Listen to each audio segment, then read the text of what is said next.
இந்த சங்கீதம் ஒரு அடிக்கடி நான் தியானித்த சங்கீதம். இந்த சங்கீதத்தில் அநேக வசனங்களை அநேக விதங்களில் நமக்கு ஆவியானவர் சொல்லி கொடுத்திருக்கிறார். இந்த நாளிலே கர்த்தர் எனக்கு சொன்ன ஒரு காரியத்தை நாம் வாசிக்க போகிறோம். இந்த சங்கீதத்திலே 8ஆம் வசனத்தை வாசிக்கலாம். இல்ல 32:8 சங்கீதம் 32.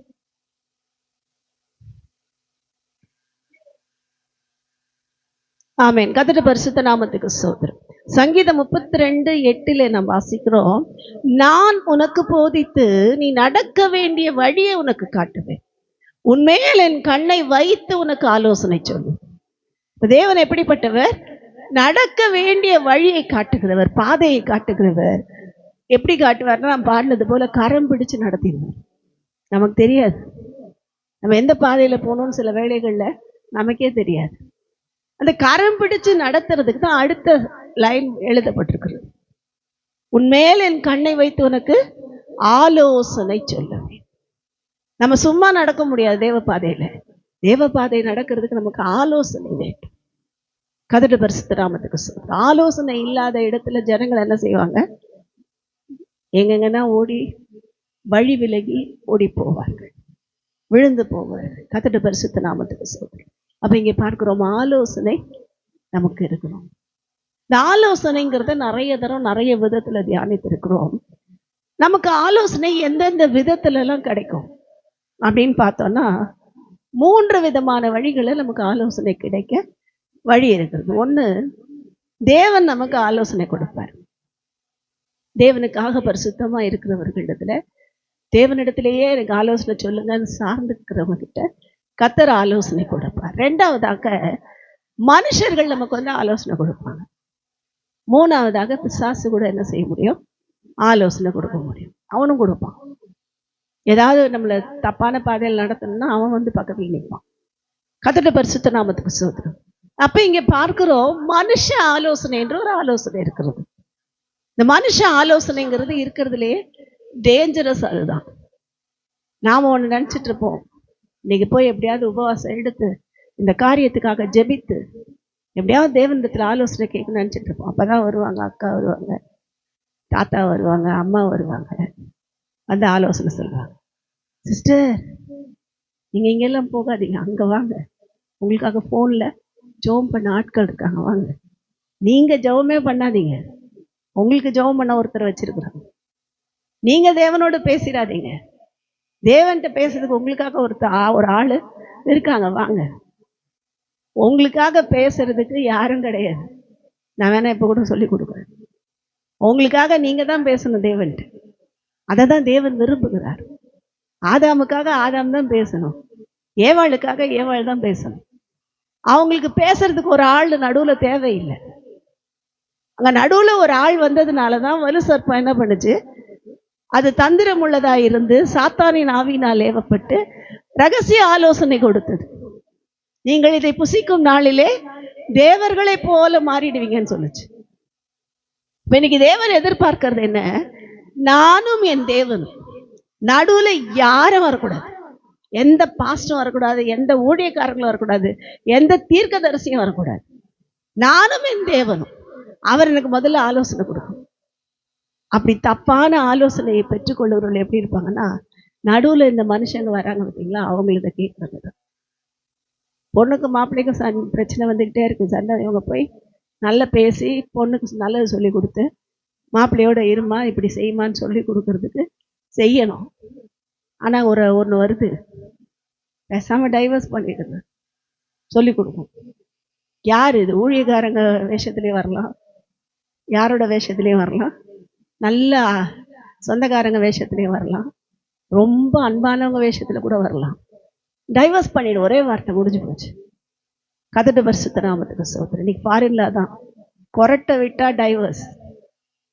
கணவர் எதுக்கு டைவர்ஸ் பண்றாங்க? அவர் கொரட்டை விடுறாராம், சத்தம் தாங்க முடியல, டைவர்ஸ். கர்த்தருடைய பரிசுத்த நாமத்துக்கு ஸ்தோத்திரம். எதுக்கெல்லாம் டைவர்ஸ் பாருங்க. பவுடர் வாங்கி கொடுக்கலாம் டைவர்ஸ், நீ தேவையில்லை. இப்படி உலகம் பயங்கரமான சூழ்நிலைக்குள் போய் கொண்டிருக்கிறது. இன்றைக்கு கணவன் மனைவியை பிரிக்கிறதுக்கு சாத்தான் தந்திரமா உள்ள வந்துருக்கிறான். வலு சர்ப்பத்தின் ஆவியோடு கூட வந்து கொண்டிருக்கிறான். அவனோட முதல் எய்ம் என்ன தெரியுமா? குடும்பத்துல பிரிவினை உண்டாக்கிடும். அங்க பிரிவினை உண்டாயிடுச்சுன்னா இவங்க ஜெபம் பண்ணவே மாட்டாங்க. அதை விட கரெக்டா வருவான், ஜெப நேரத்துக்கு வரும். இன்னைக்கு எல்லாம் கை கோர்த்து ஒரு காரியத்துக்காக ஜெபிக்கலாம். இன்னைக்கு நைட் உட்காந்து எல்லாம் ஜெபம் பண்ணலாம், பாட்டு பாடி துதித்து ஆராதித்து ஜெபிக்கலாம். ஜெபிக்கிறதுக்கு 10 நிமிஷம் முன்னாடி ஒரு சண்டை வரும். ஏன்னு தெரியாது சண்டை வரும். அது யார்? அது வலுசற்பத்தின் ஆவி. உடனே இவங்க ஒரு பக்கம் தனி ஜெபம், அவங்க ஒரு பக்கம் தனி ஜெபம். அந்த ஜெபமும் ஒன்னா இருக்காது. இப்படி சொன்னாரே நினைச்ச அந்த அம்மா, இப்படி சொன்னாலே அந்த ஐயா, 2 பேர் ஜெபமும் எப்படி இருக்காது? தேவனோடு ஒன்றித்து இருக்காது. காலையில எந்திரிச்சா டென்ஷனா இருக்கும், அந்த நாளெல்லாம் போயிடும்.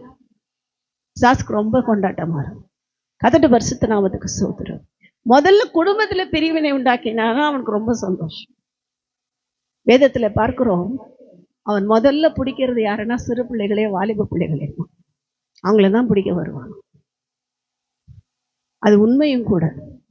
நான் அன்னைக்கு ஏற்கனவே சொன்னது போல அநேக அமெரிக்கா, ஐரோப்பா நாடுகளிலே முதல்ல அவன் தடுத்தது சிறுவர் ஊழியங்களை, வாலிப பிள்ளைகளுக்கு நடுவில் செய்யப்படுகிற ஊழியங்கள், அதை தான் தடுத்தான்.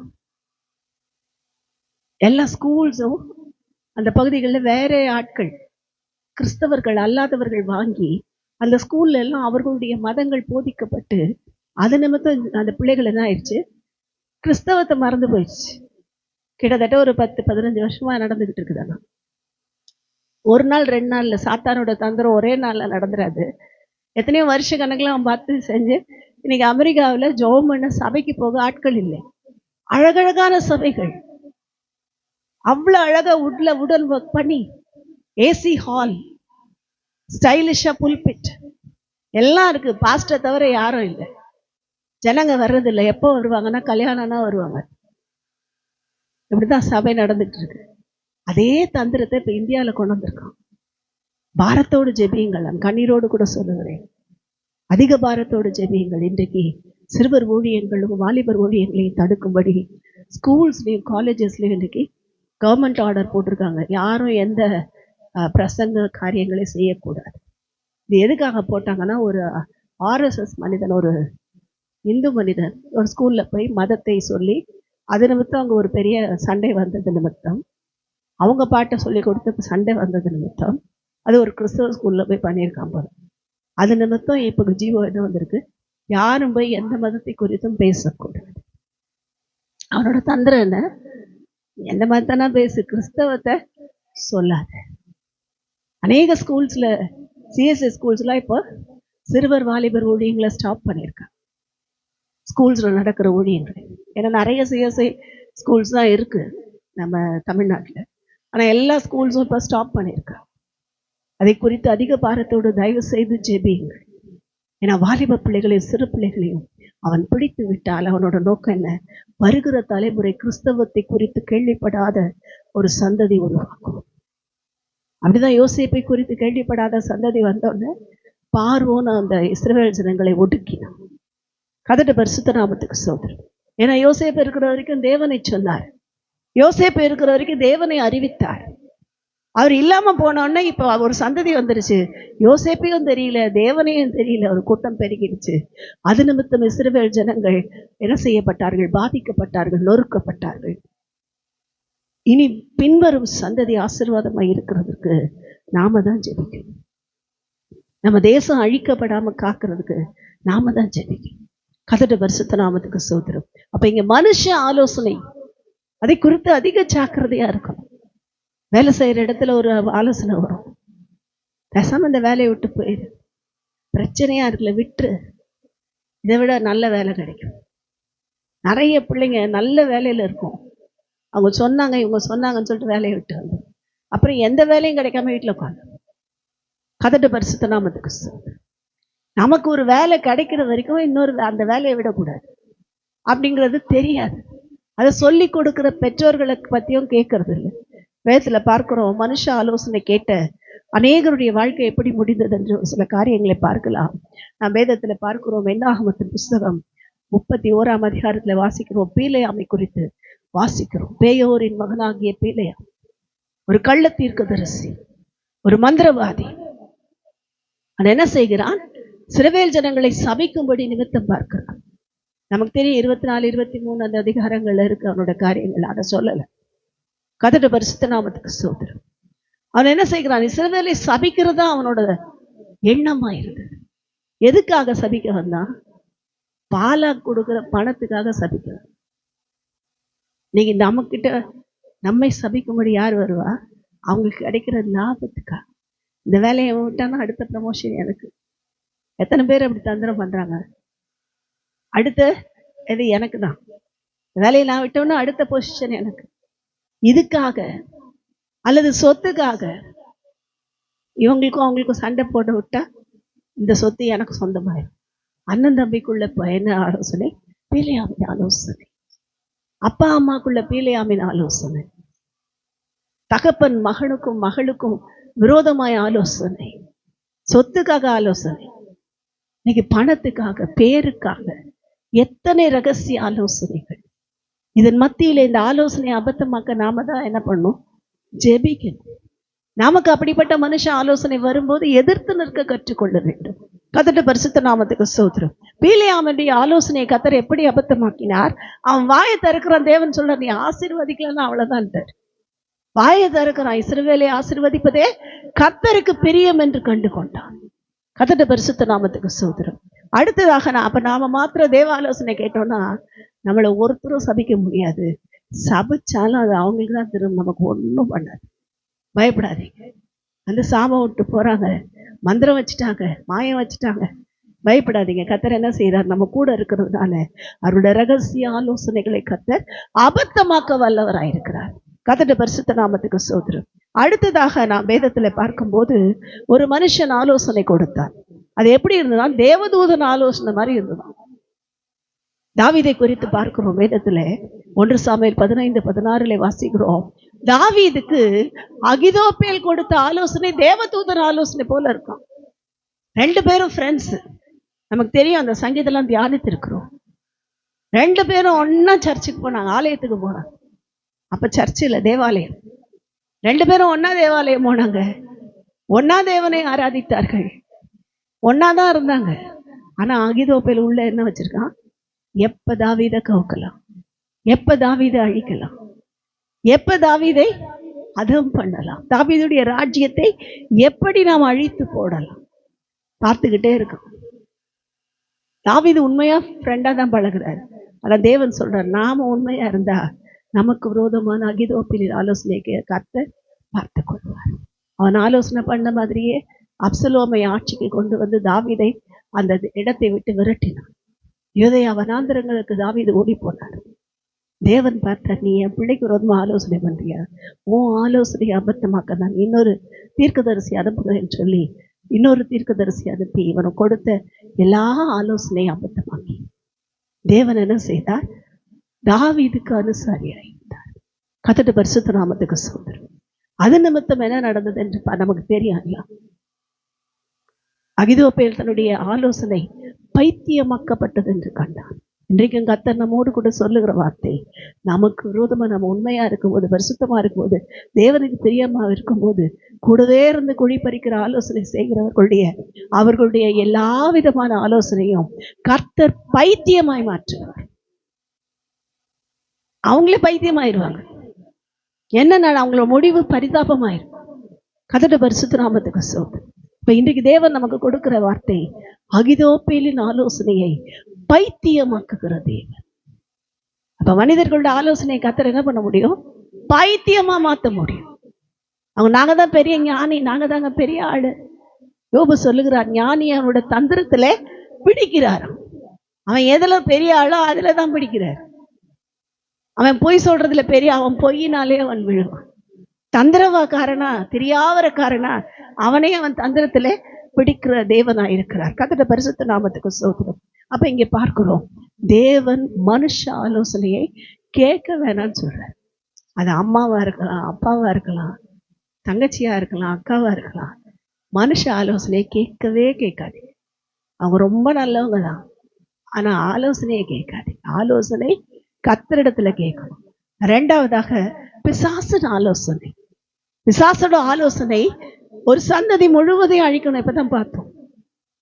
எஸ்தர் புஸ்தகத்துல வாசிக்கிற ஆமானுடைய ஆலோசனை என்னவா இருந்தது?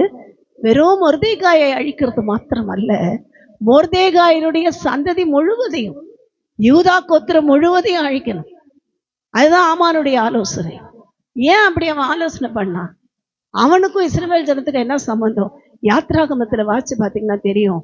யெகோவா நிஷி என்று வருகிற அந்த இடத்துல எழுதப்பட்டிருக்கும், இந்த ஆமானுடைய சிங்காசனம், ஆகாகியனாகிய ஆமான் இருக்குல்ல, ஆகாகியர்களுடைய கரம் கர்த்தருடைய சிங்காசனத்துக்கு விரோதமா எப்போதும் இருக்குமா. அதனால கர்த்தர் எப்பயும் ஆகாகியர்களுக்கு விரோதமா இருந்தார். அதுல வந்தவன் தான் இந்த ஆமான். அவனோட நோக்கம் என்ன? எப்படியாவது இஸ்ரவேல் ஜனத்தை அழிக்கணும், இஸ்ரவேல் ஜனத்தை ஒன்றுமில்லாமல் ஆக்க வேண்டும். அது மாத்திரமல்ல, யூதா கோத்திரத்திலிருந்து தான் இயேசு வரணும். இதுல பிசாசோட ஆலோசனையும் இருக்கு. இந்த இயேசு யூதா கோத்திரத்துல இருந்து வரப்போறான்னு தெரிஞ்சிருச்சு. அதனால என்ன பண்ணா, யூத கோத்திரம் முழுவதையும் அழிக்கிறதே அவனுடைய ஆலோசனை ஆயிடுது.